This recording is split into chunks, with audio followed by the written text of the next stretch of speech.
Hello and thanks for joining us. Today we have Ugly Duckling on the table. And we have some goodies from RPM. The first ones here are the RPM knuckles, the 73832. These I cover in another video on Project Cheap Bolt, so we're not going to talk about these today.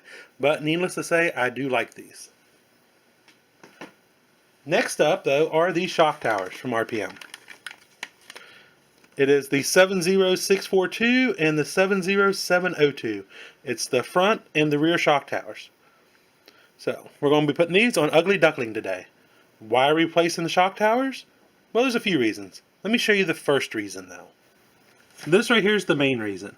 If you follow us on Instagram, you'll remember that we posted a picture here showed my shock tower, where it had broke and we'd zip tied it together to get through a comp. That's common for these SDX10 parts right here, is the shock tower will break down by the mounting tabs.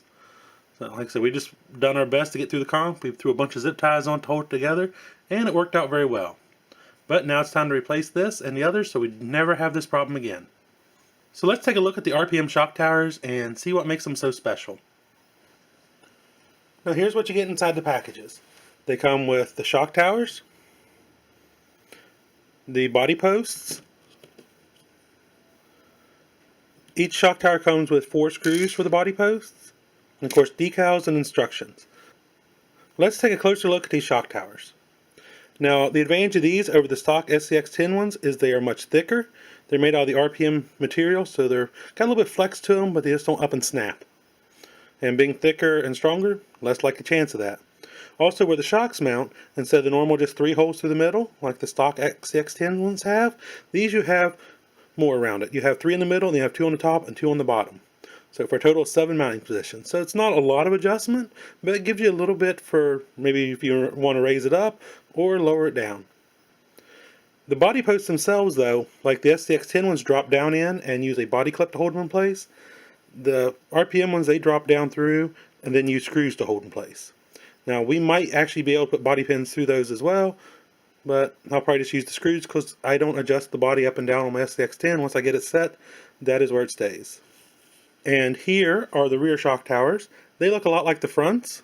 The only difference being is the fronts, instead of being straight across from each other, the mounts are curved a little bit to fit the curve of the frame. So easy enough to tell apart, but make sure whenever you order these that you do order 1 set for front and 1 set for rear if you're replacing all of them. When it comes to mounting these, right here to the chassis, they will use the stock hardware that comes on your SDX10 that holds your stock shock hoops in place. So how hard is it to change one of these? Let me show you. Removal of the stock SDX10 shock tower is pretty straightforward. You got 3 screws total you got to remove on each one. First, remove the shock. 1 screw right there. And then you have the 2 in the mounts. You have 1 right here, which remove it, and 1 right here. Once those 2 are removed, the shock hoop comes right off, and you're ready to do the reverse to install the RPM one. First, we're going to start by removing the shock from the tower itself.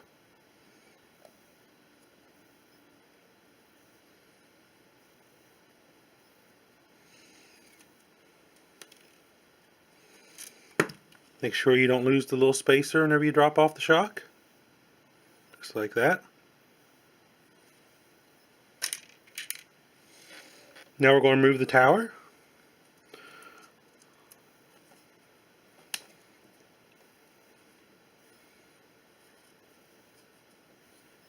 These screws to hold the tower on are real short. Look like that right there.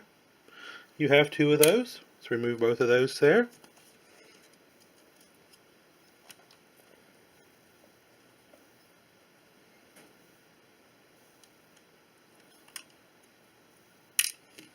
And there we have the stock shock tower out of the way. Let's go ahead and compare this stock one to the RPM one so we can get a side-by-side comparison. Now here we have the 2 shock towers side by side. You can see the RPM one is a little bit beefier. The stock one has really thin mounting points. The RPM ones wrap all the way around the frame. Helps give it a little more bite. And also it is a little bit heavier. You can tell that it has extra beef to it. And here you can see the extra mounting positions. How much of a difference it really can make. Now the body post itself I have just setting in the RPM bracket right now, but height is just as adjustable as it is with the stalker. But right now is a good time. If you already have your body height set, you can go ahead and adjust them now so that they match. That way it's easier to do it off the truck than it will be on the truck. So I'm going to throw a couple screws in here to hold the body post in place, and then we will mount this back to the truck. Now we're ready to put on the shock tower. I've got the body post tightened down. Something I may have forgot to mention here is whenever you go to put these bolts in, one side of the tower has the hole slightly bigger than the other, so that way you can slide them into the post and then just tighten them into the other side. So you can just slide, if the bolt goes through, you're on the right side. If it doesn't, flip it over and push it through from the opposite.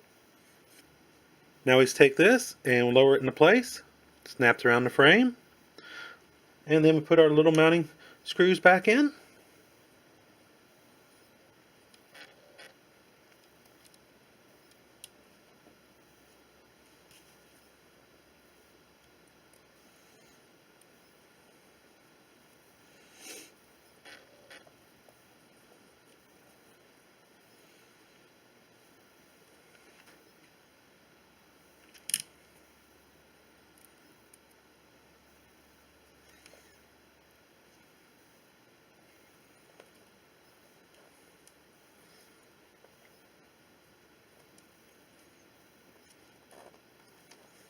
And there we go. Tower is in place.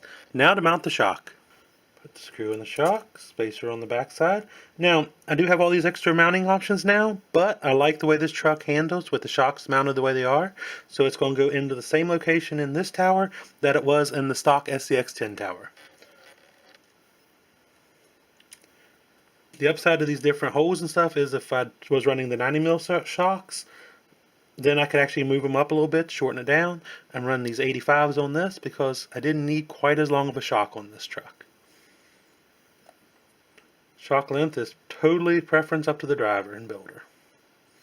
I prefer a shorter shock. I prefer a truck lower to the ground, but that's just me. Oh, there we go. That shock is back in place. Shock tower is doing its job. So, easy install. It takes about 3-4 minutes easily done. The front is just as easy as the rear. We just got to take out these 3 screws, pop it off, and then swap on the RPM one. Except here in the front, I'm also going to have to cut away these zip ties. Let's go ahead and get the front changed.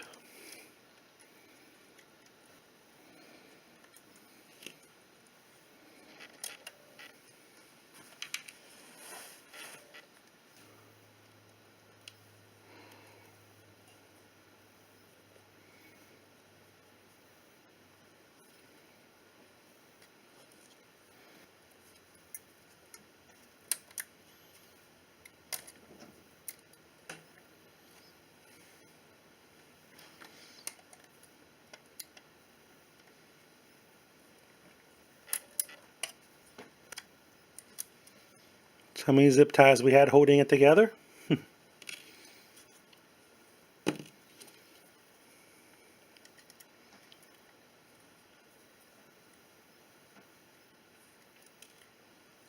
And here you can see where it's common that they break. Right at the mount. Snapped right off, so there's not a lot of material there. Luckily, the RPM part cures that problem.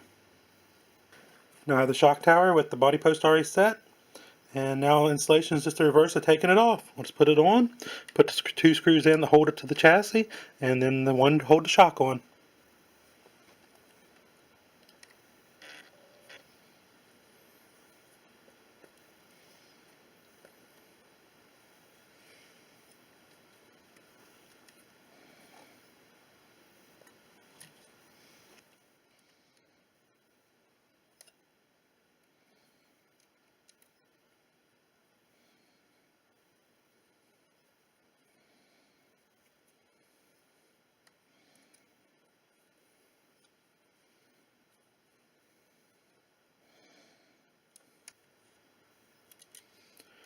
Once again here on the shock, I'm using the same location that I had on the stock mounts, just because that seems to work very well for me, the way this truck is set up.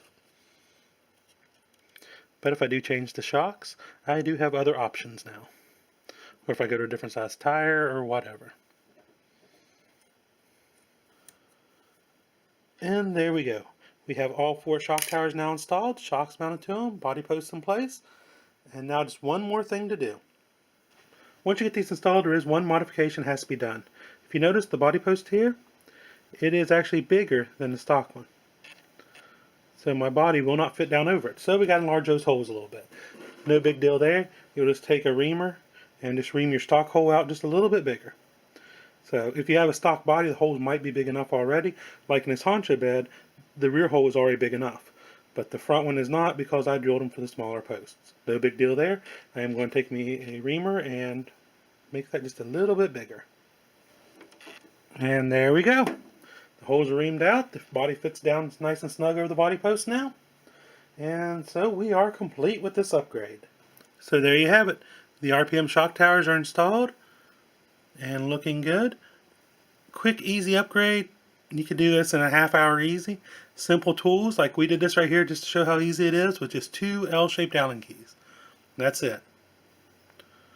So a nice easy upgrade anybody can do. Now I don't have to worry about breaking these shock towers anytime soon. They'll stand up to just normal use and abuse, and just a little bit more, I'm sure. I would recommend this upgrade because it is quick, it is easy. These aren't as expensive as metal shock towers, and they don't weigh that much more than stockers, so you're not adding a lot of extra weight to your vehicle. They look good. Yes, they don't have the bling factor, but they do the job and they look good doing it. I hope you've liked this video. If you have any questions, go ahead and drop them below, or you hit us up on Facebook or Instagram. Also, make sure you subscribe to us here so you don't miss any future videos, updates, projects, or anything else that might be going on in 2017. Also, make sure you follow us on Instagram. We do post a lot on Instagram, and some of it never makes it to our videos, so make sure you check that out. Once again, thank you for watching, and until next time, happy RCing!